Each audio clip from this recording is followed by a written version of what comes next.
할렐루야. 오늘 함께 보는 본문 말씀은 신랑 되신 예수님의 신부가 되는 새 예루살렘의 영광을 보여주고 있습니다. 말씀 살펴볼까요? 9절 말씀 함께 있습니다. 7 대접을 가지고 마지막 7 재앙을 담은 7 천사 중 하나가 나와서 내게 말하여 이르되 이리 오라, 내가 신부 곧 어린 양의 아내를 내게 보이리라 하고, 구원받은 하나님의 백성, 하나님의 자녀를 가리켜 말하기를 신부 곧 어린 양의 아내라고 말씀합니다. 신부이다, 아내이다. 그렇지요. 신랑 되신 예수님, 그리고 신부된 주님의 자녀들. 남편과 아내는 사랑으로 온전히 한 몸이 된 부부입니다. 주님과 주님의 백성들이 바로 그러한 관계이지요. 사랑으로 온전히 하나가 되었다. 그렇게 사랑으로 온전히 하나가 된 남편과 아내 사이에는 다른 누군가가 끼어들 여지가 없습니다. 남편이 다른 여자를 사랑한다, 아내가 다른 남자를 사랑한다, 이런 것들은 용납되지 않지요. 현실에서 부부의 그런 모습을 바람핀다라고 합니다. 주님과 주님의 백성들 사이도 그러합니다. 영적으로 바람피는 것, 그것을 영적 간음이라고 하지요. 주님과 주님의 백성들은 온전한 하나가 되었습니다. 그리고 그 하나 된 그 사랑에는 다른 무엇이 끼어들 여지가 없습니다.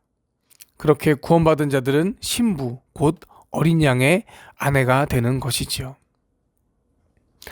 천사가 신부, 곧 어린 양의 아내를 내게 보이리라 하면서 보여주는 것은 바로 거룩한 성 예루살렘이었습니다. 10절 함께 볼까요? 10절.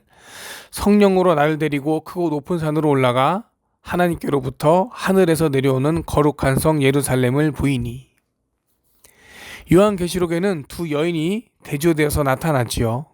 음녀 바벨론, 그리고 거룩한 신부 예루살렘. 음녀 바벨론의 최후는 심판의 형벌로 비참에 처하게 됩니다. 그러나 거룩한 신부 예루살렘의 마지막에는 영광이 가득합니다. 이어지는 말씀이 그 영광을 보여줍니다. 11절.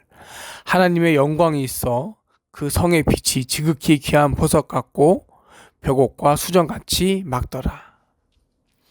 이런 영광스럽고 아름다운 예루살렘 성을 묘사하는 말씀 가운데 12절은 이스라엘 자손 12지파의 이름들을 얘기하고, 또 이 14절은 12사도의 12 이름을 얘기하고 있습니다. 이스라엘 자손 12지파는 구약시대 하나님께서 택하신 하나님의 백성들이었지요. 또 신약시대 12사도는 예수님의 구원, 그 복음을 전하면서 하나님 나라를 확장해 갔던 믿음의 사람들이었습니다. 즉 어린 양의 아내요 거룩한 성 예루살렘은 구원받은 하나님의 백성들, 그리고 복음의 사람들, 하나님 나라의 사람들, 또 교회라고 할 수 있는 것입니다. 계속되는 말씀들은 그 예루살렘의 정확하고도 완전한 영광을 보여줍니다. 우리 15, 16, 17절 세 절 같이 함께 또 읽겠습니다. 내게 말하는 자가 그 성과 그 문들과 성곽을 측량하려고 금 갈대자를 가졌더라. 그 성은 네모가 반듯하여 길이와 너비가 같은지라. 그 갈대자로 그 성을 측량하니 12,000 스다디온이요 길이와 너비와 높이가 같더라. 그 성곽을 측량함에 144 규빗이니 사람의 측량 곧 천사의 측량이라. 말씀 보면은 금 갈대자로 측량한다. 대충 대강 보는 것이 아니라 정확한 측량을 말씀하죠. 그 정확한 측량의 결과 같은 내용의 말이 16절 한 절 안에 반복되어서 2번 나타납니다. 네모가 반듯하여 길이와 너비가 같은지라. 또 한 번 더 나오죠. 길이와 너비와 높이가 같더라. 열왕기상 6장에는 솔로몬이 건축한 성전에 대한 내용이 나타나는데, 열왕기상 6장 20절을 보면은 언약궤를 두는 성전 안에 내소의 규격이 길이, 너비, 높이가 다 같은 규격으로 나타납니다. 예루살렘 성의 길이, 너비, 높이가 동일한 것은 예루살렘 성의 지성소적 성격을 강조하는 것이지요. 길이, 너비, 높이가 같은 성전 안 내소에 하나님의 임재를 의미했던 언약궤가 있었던 것처럼 길이 너비 높이가 같은 예루살렘 성, 여기에 하나님의 임재, 하나님의 영광이 있는 것입니다. 예, 그리고 그 측량한 내용이 또 나타나죠. 17절을 보면은 그 성곽을 측량함에 144 규빗이니, 예, 12지파의 12, 또 12사도의 12, 이 12 곱하기 12가 144라는 값이 나오게 되겠지요. 이건 정확한 수치를 말씀한다기보다도 그만큼 예루살렘 성의 완전함을 의미한다고 보면 되겠습니다. 이런 예루살렘 성, 그 18절 이하의 말씀들은 그 예루살렘 성의 보석들을 쭉 보여주지요. 이 성은 나무, 그런 또 벽돌 이런 것으로 된 성이 아닙니다.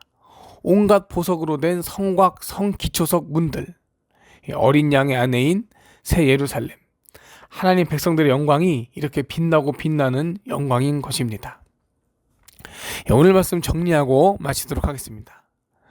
어린 양의 아내인 새 예루살렘의 모습을 보십시오.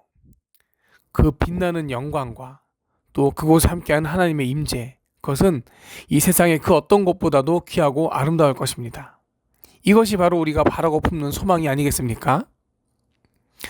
음녀 바벨론에게 권세가 있어 보이고 또 음녀 바벨론이 아름다워 보이겠지만 그 결국에는 심판의 형벌이 있습니다. 거룩한 신부 예루살렘의 빛나는 영광은 구원받은 하나님의 백성들이 누리게 될 영광이 될 것입니다. 우리는 이런 진리를 알고 있으면서도, 네, 그렇지요. 알고 있으면서도 때론 음녀 바벨론의 아름다움과 권세의 소망을 두고 거룩한 신부 예루살렘의 영광을 잊고 지내진 않는지, 세상의 그 어떤 것보다 귀하고 아름다운 그 영광이 우리들에게 예비되어 있음을 믿음으로 고백하며 소망합니다. 그 영광을 소망하며 이 땅에서의 아름다움이 현혹되지 아니하고 이 땅에서의 권세에 미혹되지 아니하고 믿음 굳건히 지켜가며 나중에 그 영광 가운데 더욱더 영광 돌리는 우리 모두 되기를 소원합니다. 함께 기도하겠습니다. 하나님, 우리에게 구원받은 자의 영광을 보여주시고 그 영광 알게 하심을 감사합니다. 우리가 예수님의 신부 어린 양의 아내로서 새 예루살렘, 그 거룩한 성의 영광을 소망하며 살게 하옵소서.